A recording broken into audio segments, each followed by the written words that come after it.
Shri Venkateswara gold తాకట్టులో ఉన్న మీ బంగారాన్ని విడిపించి కొనబడును.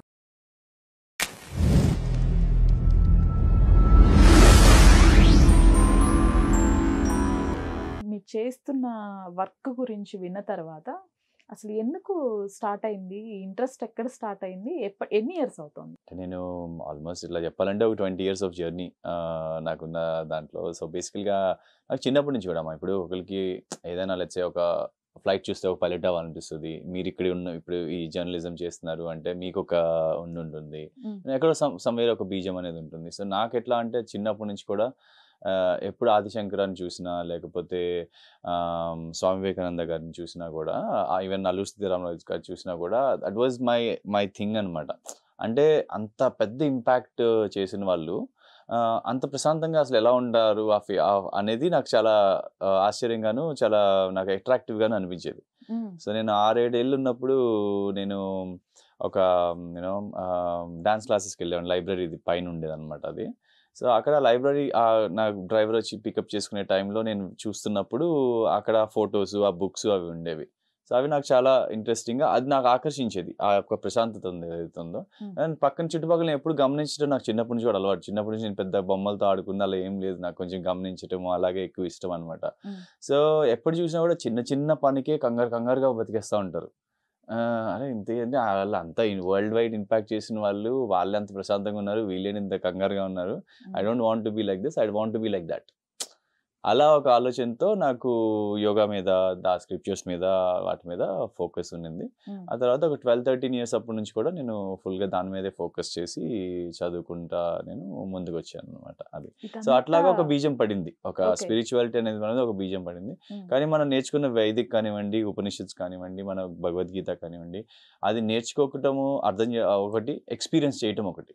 సో ఆ ఎక్స్పీరియన్స్ అనేది ఒక జనాల్లోకి వెళ్ళి ఎక్కడో చోట ఒక చోట ఎక్స్పెరిమెంట్గా చేసి నేర్చుకోవాలి, వాళ్ళకి సేవ చేస్తూనే రియల్ స్పిరిచువాలిటీ ఎక్స్పీరియన్స్ అవ్వాలన్న ఉద్దేశంతో నేను గిరిజన ప్రాంతంలో పని మొదలు పెట్టాను అనమాట. తర్వాత ఆ మధ్యలో lot of incidents, ups and downs, fights చాలా ఉంటాయి. ఇంకా అవన్నీ ఈ అరకు వ్యాలీలో వీటిల్లో ఫస్ట్ వర్క్ చేశారు అని తెలిసింది. అవునండి. ఇదంతా ఒక ఎత్తు అయితే ఇప్పుడు మీరు చేస్తున్న వర్క్ ఎవరైతే మతహింసకు గురయ్యి మేజర్ గా పాకిస్తాన్ నుంచి ఎవరైతే హిందూస్ భారత్ లోకి రావాలి అనుకుంటున్నారో వారికి ఆశ్రయం కల్పించడం అనేది నాకు తెలిసి నేను చాలా తక్కువ విన్నాను ఇటువంటివి. అసలు ఎన్నున్నాయో తెలియదు ఇలాంటి ఆర్గనైజేషన్స్. మీ ఆర్గనైజేషన్ నేమ్ ఏంటి? అసలు ఫస్ట్ స్టార్టింగ్ ఈ స్టెప్ ఎలా తీసుకున్నారు? అంటే ఆర్గనైజేషన్ పేరు థింక్ పీస్ అమ్మా.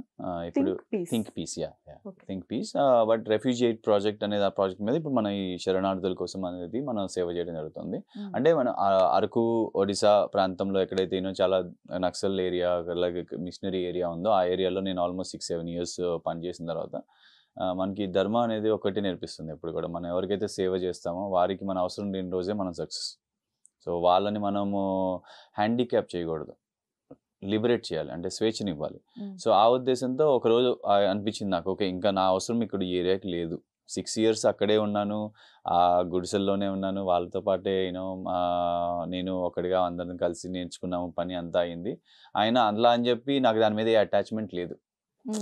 ఇప్పుడు లైక్ ఫర్ ఎగ్జాంపుల్ 3-4 ఏళ్లలో ఒకసారి కూడా వెళ్ళను నేను అక్కడికి, అవసరం లేదు. ఎందుకంటే అన్నీ నన్ను నడుస్తున్నాయి, వాళ్ళే నడుపుకుంటున్నారు.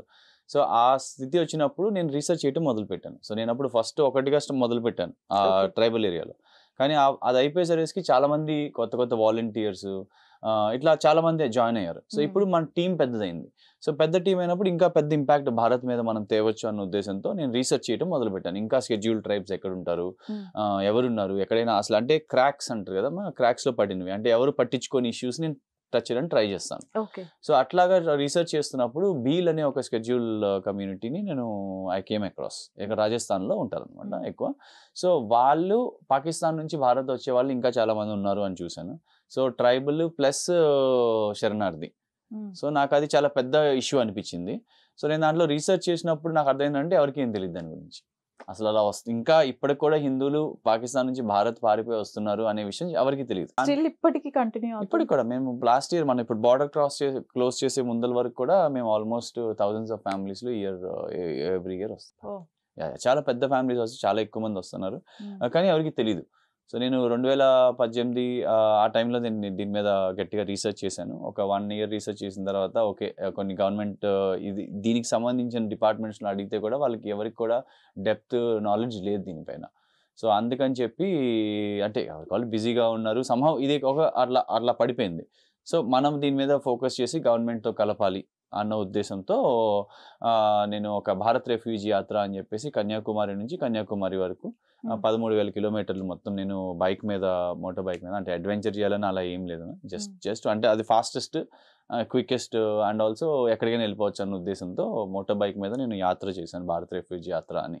సో అప్పుడు మొత్తం నేను ఒక 80 క్యాంపుల వరకు కూడా నేను కనుక్కోవటం, ఎక్కడెక్కడ ఉన్నారు అంటే 80 ఏరియాస్లో అక్కడక్కడ ఉన్నారు.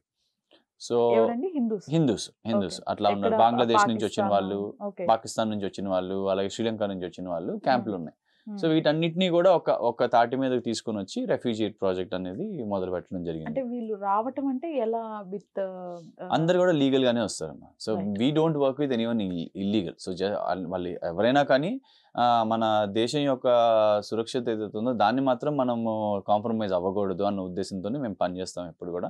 సో వచ్చిన వాళ్ళందరూ కూడా ఇప్పుడు ఫర్ ఎగ్జాంపుల్ పాకిస్తాన్ గురించి మనం మాట్లాడుకుంటే పాకిస్తాన్ నుంచి వచ్చిన వాళ్ళందరూ కూడా పిలిగ్రిమేజ్ వీసా అని చెప్పి అది తీసుకొని వస్తారు. అంటే విజిటర్ వీసా కాదండి, విజిటర్ వీసా వేరు, పిలిగ్రిమేజ్ వీసా వేరు. విజిటర్ వీసా టూరిస్ట్ వీసా అంటే మీరు ఆ దేశంలో తిరగడానికి వస్తారు. కానీ పిలిగ్రిమేజ్ అంటే ఇప్పుడు అక్కడ ఉన్న వాళ్ళు మన హిందువులు కాబట్టి వాళ్ళు ఇక్కడ రావడం కోసం ఒక ఫెసిలిటీ ఉంది. లైక్ ఫర్ ఎగ్జాంపుల్ మనం కూడా అక్కడికి వెళ్ళడానికి ఈ ఇయర్ ఎంతో అరాచకంగా వాళ్ళు కనీసం మన గురునానక్ జీ సిక్ ఎవరైతే మన ఉన్నారో కనీసం అక్కడికి వెళ్ళనివ్వడు కూడా వెళ్ళనివ్వలే ఈ ఇయర్.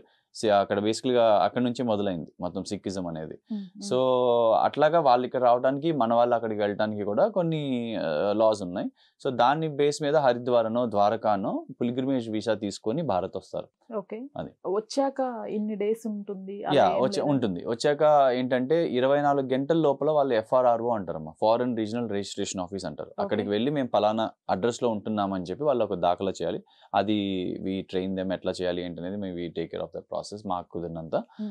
తర్వాత ప్రతి సంవత్సరం కూడా వాళ్ళ వీసాని ఎక్స్టెండ్ చేసుకుంటూ ఉండాలి. సో దాంట్లో చాలా ఇబ్బందులు ఉంటాయి దాంట్లో.